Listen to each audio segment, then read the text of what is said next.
Wait, what if the biggest story in Genoa City isn't Nikki's health scare, or Victor blowing up at Adam and Chelsea, or even the possibility that Billy and Sally are quietly destroying themselves from the inside out? What if the real story is that almost every major power player on The Young and the Restless is suddenly acting like they know something they're not saying out loud yet? Because when you pull back and really study what's unfolding, this is not just another spoiler week filled with betrayals, reunions, health crises, and romantic chaos. This feels like one of those dangerous turning points where nobody in the room is reacting to the same reality, and the longer you watch it, the stranger it gets. A marriage that never really ends is somehow starting over again. A man with a violent reputation is trying to rebrand himself into something civilized. A relationship already built on secrets is collecting more secrets. A billionaire patriarch is punishing people for moves he may have indirectly inspired.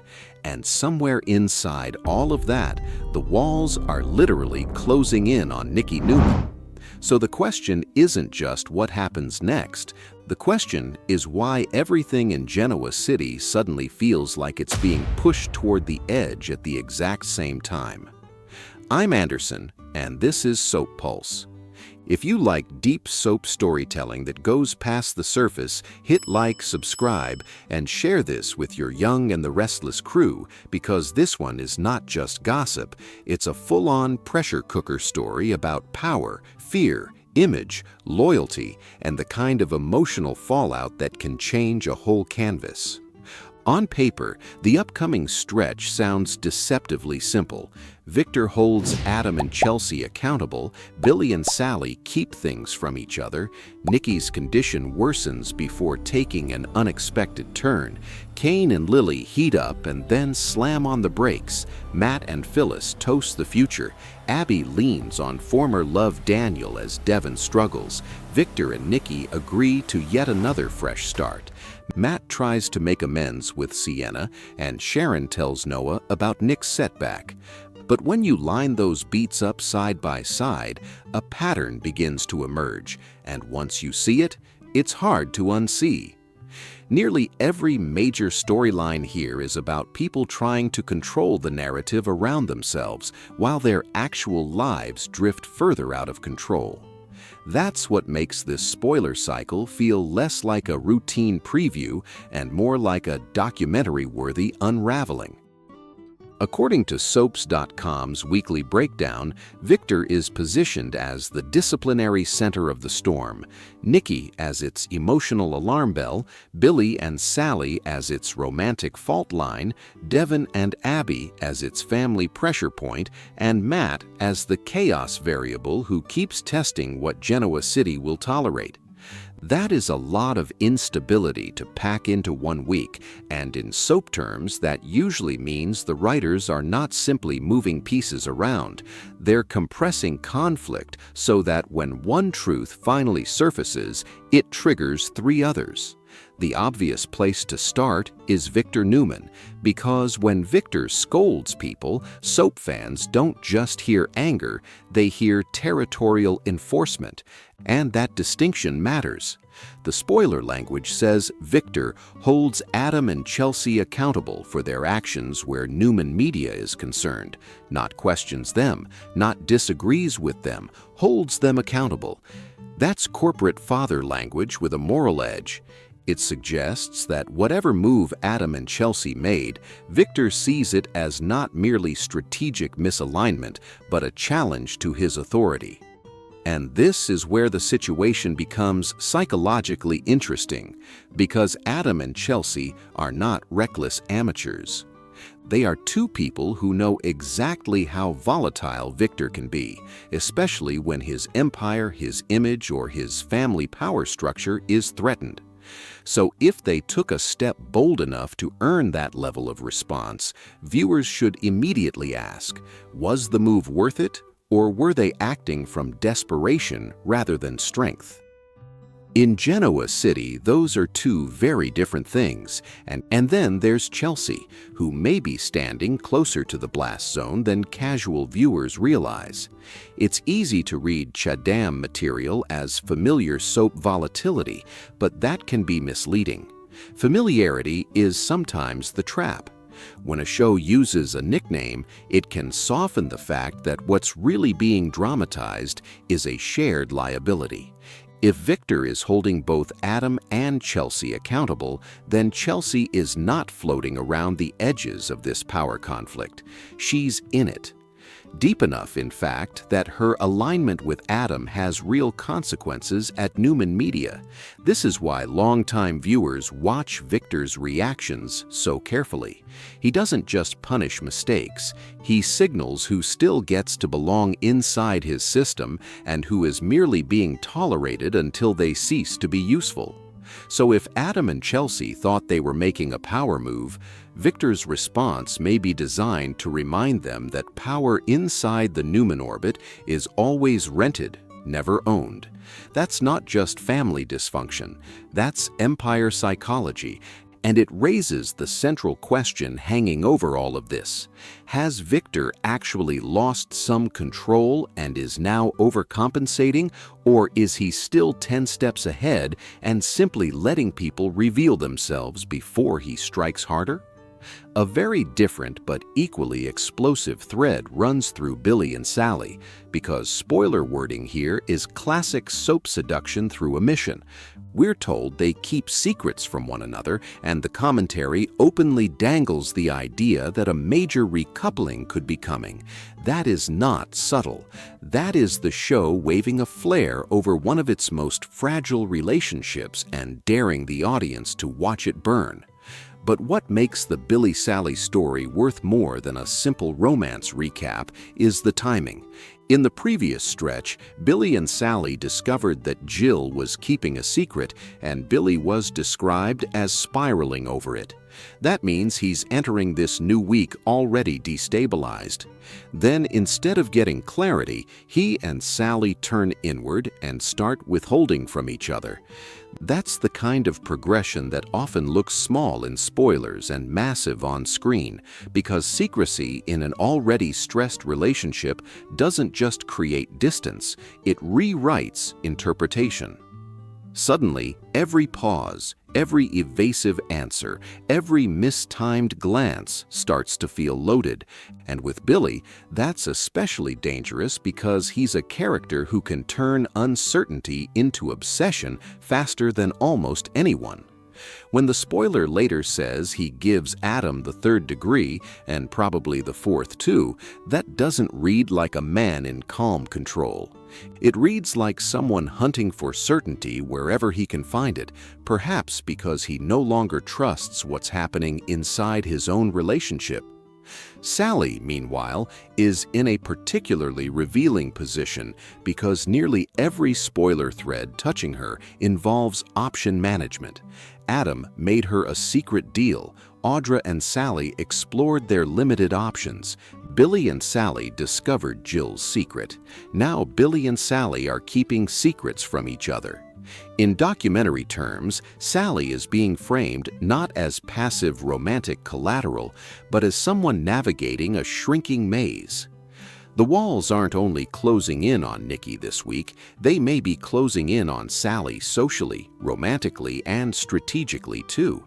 And that's why the recoupling speculation carries so much charge. Is Sally pulling away from Billy because the relationship is genuinely cracking, or because outside pressures are pushing her back toward Adam, the one person who both complicates and understands her world in a uniquely Newman way? Supporters of a Sally-Adam reconnection will argue that chemistry and unfinished history are simply resurfacing. Critics will say Billy never had a fair chance because Sally was always one emotional crisis away from being pulled back into Adam's gravitational field. The spoilers don't resolve that argument, but they absolutely fuel it. And when a soap intentionally fuels both sides at once, it usually means the emotional payoff is coming from indecision as much as action, which leads directly into one of the most unsettling elements of the entire week, Nikki. If you strip away the romantic drama, the corporate warfare, and Matt Clark's constant disruption, Nikki's condition may be the emotional engine powering the whole canvas. Because soaps love the shape of recovery almost as much as they love the collapse that interrupts it. Nikki's story matters beyond her own suffering because Nikki is not just another character having a bad week. She is a central emotional pillar in the Newman universe. When Nikki is compromised, Victor changes. Victoria changes. Nick changes. Adam changes, even when he pretends he doesn't. The household politics, the business aggression, the family resentments, even the romantic calculations around them all begin to tilt differently when Nikki's vulnerability becomes impossible to ignore. So when the show presents her health as the kind of problem that makes the walls feel like they're closing in, it isn't just describing a symptom, it's staging a psychological environment. Viewers are meant to feel the tightening. The earlier week only deepens that unease. We were already told Victor made a promise to Nikki as she received news about her health, and that Jack had caused another rift between Victor and Nikki even after they had apparently just patched things up.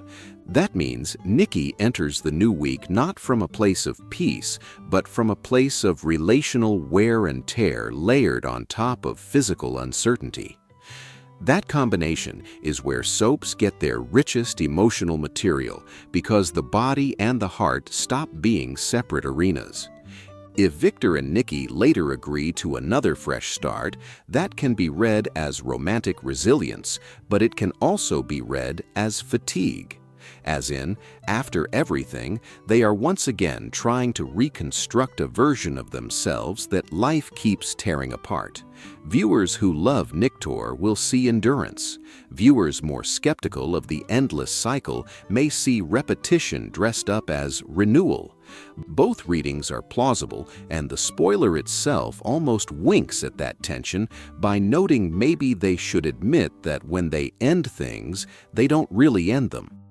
That line sounds playful on the surface, but underneath it is something much more serious, a recognition that some relationships no longer operate by clean beginnings and endings at all.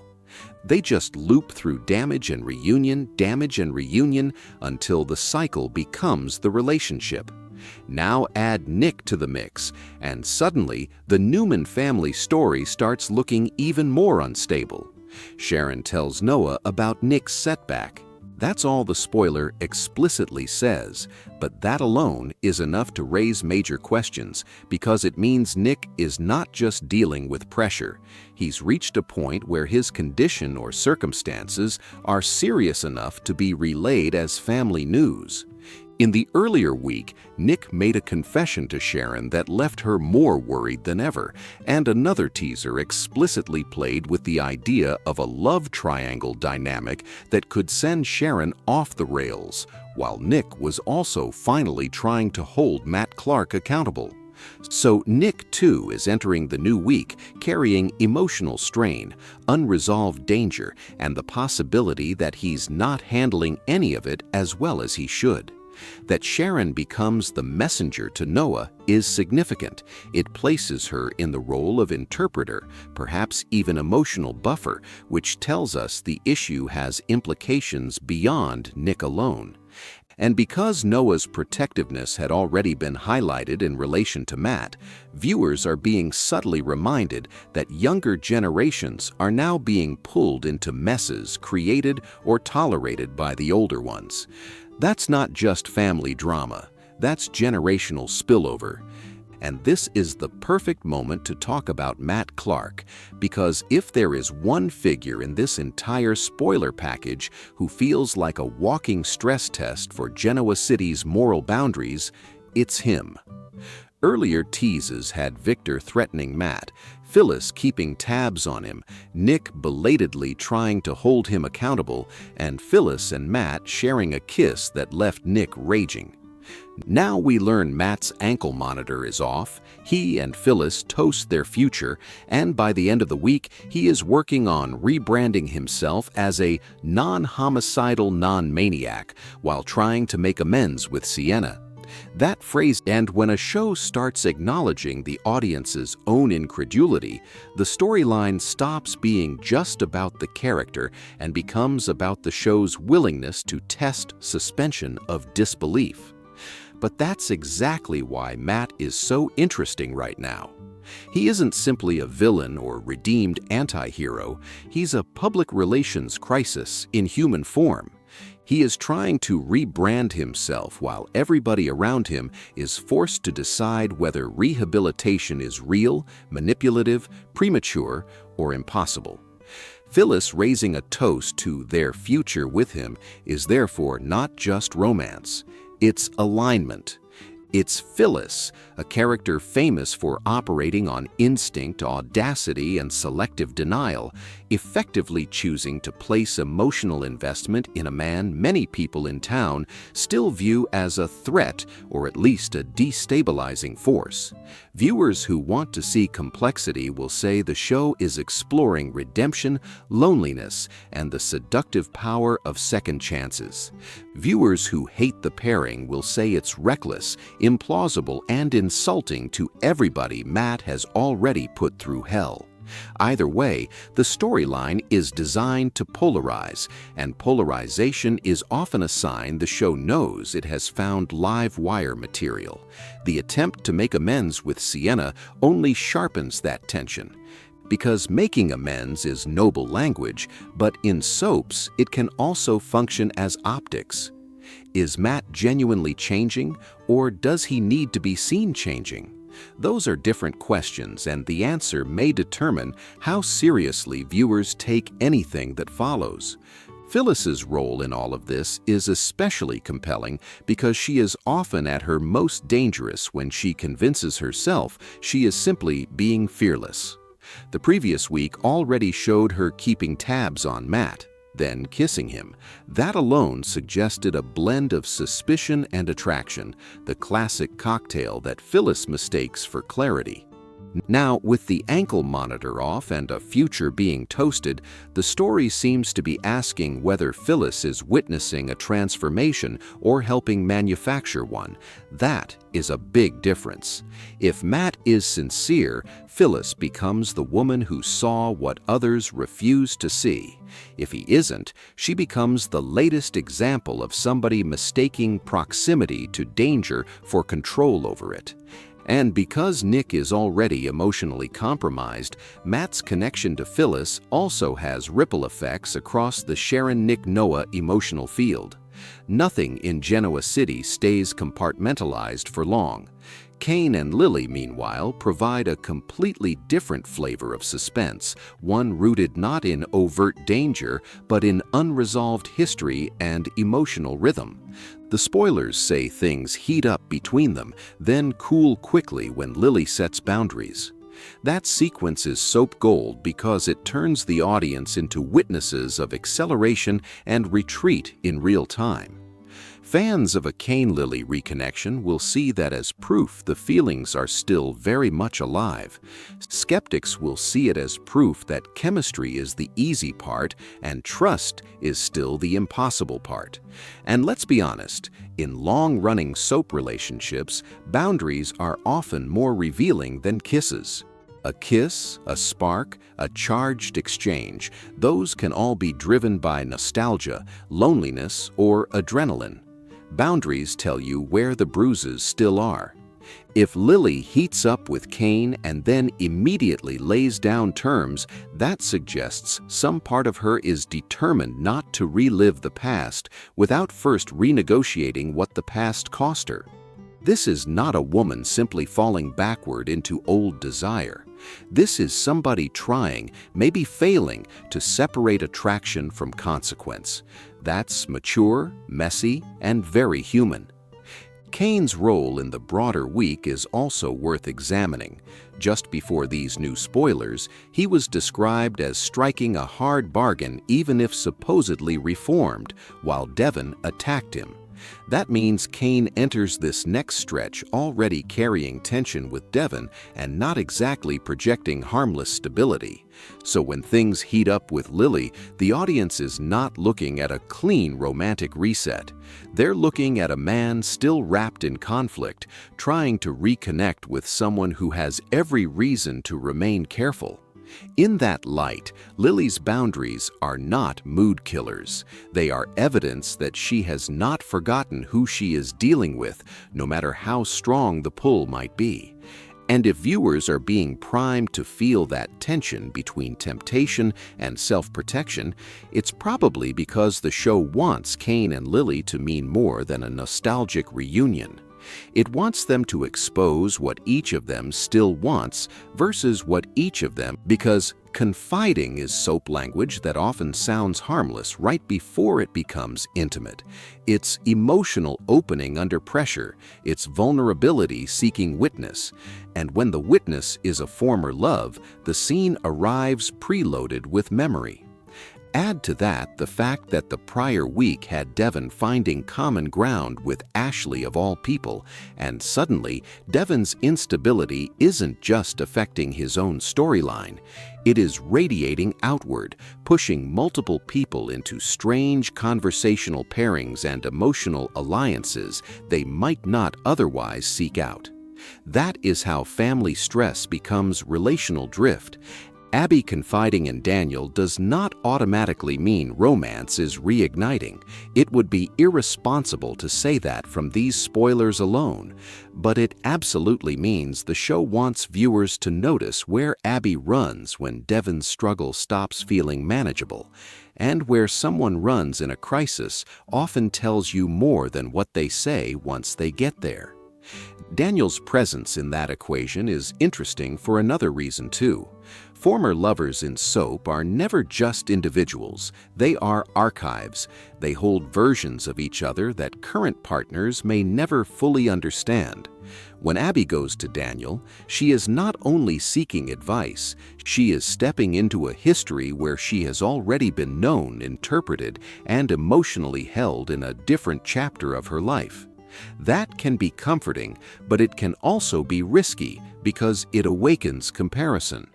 If Devon is struggling and Daniel feels safe, what starts as empathy can quietly become contrast.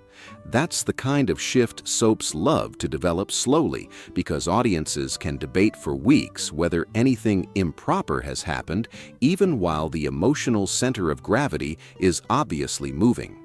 And on this show, emotional movement is often more consequential than official declarations.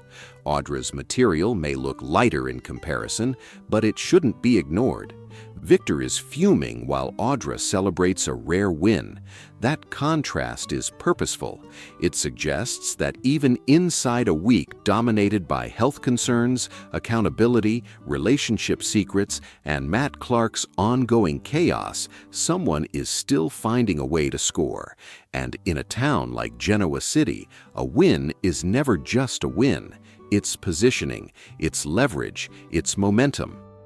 The earlier week had Audra and Sally exploring their options, however limited they may be, which means Audra's later celebration may not be random good fortune.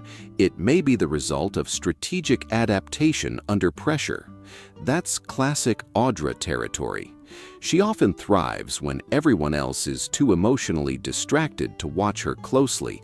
So if Victor is focused on Adam and Chelsea, Nikki is struggling, Billy and Sally are wobbling, Devon is unraveling, and Matt is forcing everyone into moral calculations, Audra may be one of the few people clear-eyed enough to turn instability into advantage. That doesn't make her evil. It makes her observant, and in soaps, observant is often more dangerous than ruthless. There's another background thread that deserves attention too: Kyle and Victoria. Even though they aren't front and center in the new week's spoiler beats, the prior week explicitly framed their secret sharing as bringing the show one step closer to a controversial new coupling. That matters because it adds another layer of instability around the Newman-Abbott power web. If family structures are already stressed by Nikki's health, Victor's anger, Adam's maneuvering, and Billy's volatility, the possibility of Kyle and Victoria growing closer is not some isolated flirtation. It's potentially a Holden's story was already complicated by his connections, secrets, and evolving identity, and Owen's comments add a meta layer of scrutiny that soap fans love to dissect. It's another reminder that in daytime, what happens around the script can alter how the script itself is received. Even the Courtney Hope side note floating through the prior week plays into the atmosphere. Publicly, Soaps.com also highlighted that Hope was reprising her role as Jessie Faden in the game Control Resonant, an off-screen entertainment item that has nothing to do with Genoa City's internal plot, but does contribute to fan attention around Sally at a moment when Sally herself is narratively under stress. Soap audiences don't separate on-screen and off-screen chatter as neatly as outsiders sometimes think. When an actor is in the headlines for something exciting outside the show, it can amplify focus on their current story, intensify fan investment, and create the sense that the character's arc is part of a broader celebrity conversation. That may not change what Sally does, but it absolutely changes how loudly the audience talks about it. So what is really going on here? That's the question beneath all the spoiler noise, and the answer, at least from the evidence publicly teased so far, seems to be that Young and the Restless is building a week around pressure mismanagement. Victor thinks accountability will restore order. Nikki may be too physically and emotionally burdened for order to hold. Adam and Chelsea appear to believe they can make strategic moves without triggering total fallout. Billy and Sally think secrets can be contained inside a relationship already under strain. Phyllis thinks proximity to Matt can be managed. Matt thinks image rehabilitation is possible in a town that remembers everything. Lily thinks boundaries can coexist with reignited heat. Abby thinks confiding in the past won't complicate the present. Sharon thinks Noah deserves to